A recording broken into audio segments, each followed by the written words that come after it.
Can gold be money? Question mark. I find it a myth that gold fails as money because it is not easy in exchange.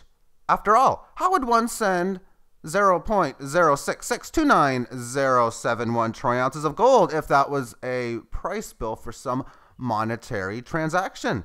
And I have heard a lot of people saying that gold can't be money.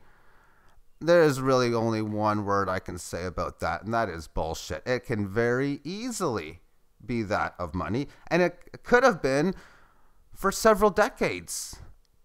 With the checks, I remember looking at back in the 1980s, which was a dying system then, something that was very popular then in the 70s and 60s, and I would presume even decades before. I would see a token area or a number area for dollars and a number area 2 digits for cents, where it very easily could have been the first number being grams rather than that of dollars, and milligrams rather than that of cents, and 3 digits rather than that of 2. That could have very easily been how it was done. Of course, it wasn't. And that would have been very easy within, of course, international trade, but no. I'm not talking about that. I'm just talking about how easy is it for that to be exchanged. And then as time moves on, we move into computer digital systems and the internet in the 1990s into the new millennium. It gets easier and easier now with blockchain technology. It's very easy to send that many bitcoins to somebody.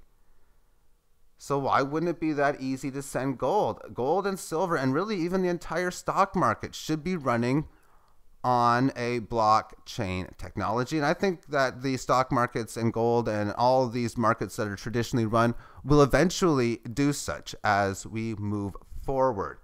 So I'm going to talk about the gold charts, but I'm going to keep talking about why I really think it's probably the favorite in my book to be that of money. This is the daily chart, and there really isn't much spectacular about such. It's one in which from the election highs here at 1340 had a sudden fall and has been in a much longer duration of time been getting, at least at this stage, most of those losses back. Along the way, a lot of interesting moves that have occurred. Let's up move, down move. I mean, so easy to point out. And you see this, okay, maybe it's ready for an up move. And you know what? It really, really doesn't matter. I've talked about these price resets all the time. And that in the situations when things get out of hand within the fiat currency, and whether this happens later this year, maybe towards the end of the decade instead, like in the 18 or 19, or whether it happens in the 20s. Heck, even the early 30s, if it really could take that long.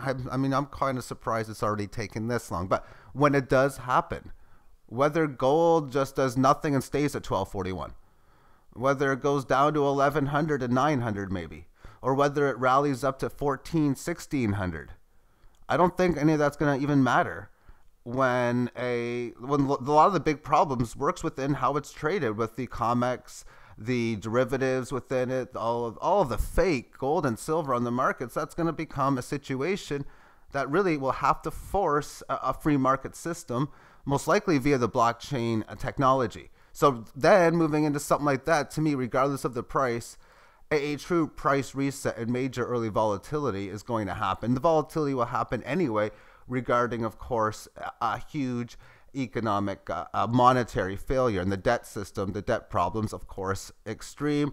Every dollar brought into existence is borrowed, guaranteeing that debt will be into place for pretty much, I'm not going to say every, but practically every human, nation, and business, corporation, franchise, however you want to name it. So a lot of them are in major debt because the mathematical system of our economic monetary model thrives, or is designed to do such, or is designed to thrive in debt.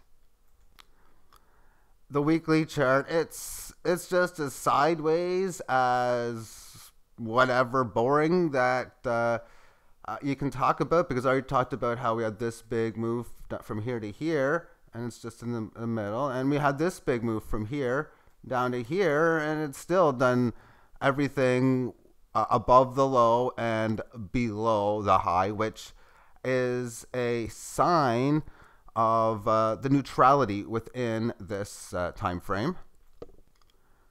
And then within the month, there's the bottom in 2000. My memory in my head says this was 252 and this was 1920. And then doing all of its sideways consolidation ever since.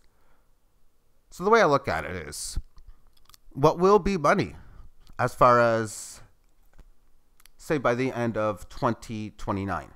What will be, and the first money after the dollar, with the first one being the dollar not leaving the status as money, or some other fiat currency in existence becoming such, like the euro, or maybe the Canadian dollar. I'm kidding. Anyway, so we have situations like a dollar standing, surviving, and then you have gold, and then you have silver. But let's get real. There's almost no chance that silver or any other precious metal would be money. If it is, it would be one of the other forms that are used as money, because if silver is used as money, I can almost rest assure you, guarantee you, gold is money as well. So a cooperation of different physical metals, that could work, but I'm not saying it will. But no, we'll just count gold as a possibility, the dollar as a possibility. And then we have cryptocurrencies, Bitcoin, Ethereum, and who knows which one might come out of the dust and become that one. Maybe it's not even created yet. Maybe it's created in 2021 and whatever. That's exactly the point. Will it be, say, Bitcoin or a cryptocurrency, something totally new? Will it be gold? Will the dollar survive? And to me, I think it is favored that it's going to be gold over any of those. And that's because, well, gold has been money for quite some time. As I stated in the start of the video, it is a myth that it cannot be exchanged. You can deposit physical gold into accounts. You can withdraw as long as you have enough from your physical account. And obviously with Interact type payment and online paying, it can be sent so electronically that you can buy like a chocolate bar with gold when you have enough decimals. It can work. Now, of course, it's the decision of the people that are able to do it to make it work, because as stated before, in 1963, you could have wrote a check for maybe 6 grams of gold and 253 milligrams. And back in the old days, they tried to make gold work in fractional reserve, and without any type of digital or electronic system, without any type of even a checking system that we started, of course, like the banking system. But they used the idea of, okay, well, so much gold is worth so much silver, which is worth so much copper. And then they came up with the idea of like sort of like the penny to the silver to the gold. And it was tough, but it becomes easier in today's day and age, of course, with the internet, the blockchain technology, and how, of course, we're able to easily electronically pay with cards and your cell phones. So easy today that the ease of payment can only get, well, easier. Thank you for tuning in, and have yourself a great day. Bye-bye.